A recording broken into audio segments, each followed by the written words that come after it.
Nagpaplano ang tao pero ang Diyos pa rin ang nagtatakda kung kailan magaganap ang mga ito. Nagplano sina Ryan at April para sa araw na ito. And the Lord gave His blessing para mangyari ito.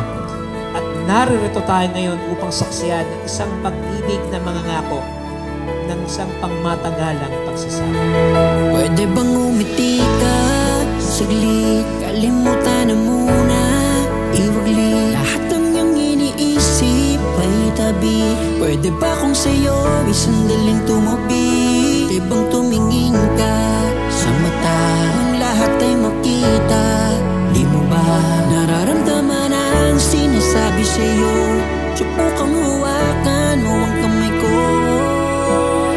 Papakita ko sa iyo at ipapadama ko kung gaano kahalaga sa akin na dumating ka. Sa aking buhay ang patunay nagkakulay ang mundo, naging bahagi ka bigla kaya hindi ka maaaring makalimutan. Huwag kang mag-isip sa akin pagkat nasa aking isipan ang mga sumpad na walang iwanan, pagmamahal na walang bilangan. Kaya huwag kang mag-alala, huwag ka nang humikbi. Ano man ang mangyari ay hindi mawawalang paglalambing. Hindi magbabago kahit na nagtatalo, kahit na anong pagsubok ang sa atin dumating. Giliw ka, maniwala ka, wala nang pang-ibig. Tiwala ka sana, di kita kayang pabayaan. Panghabang buhay na ang ating pagmamahalan.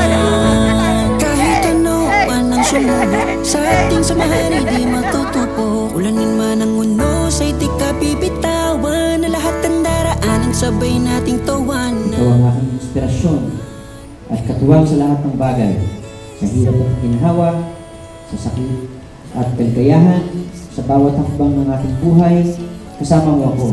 Hindi ko nakita ang sarili ko na hindi ikaw ang gusto kong makasama habang buhay. At gaya ng linya sa kanta mong giliw ko na isinulat mo, ano man ang mangyari ay hindi mawawalang paglalambing. Hindi magbabago kahit na nagtatalo, kahit na anong pagsubok ang sa ating dumating. Giliw ko, maniwala ka. Ano man ang mangyari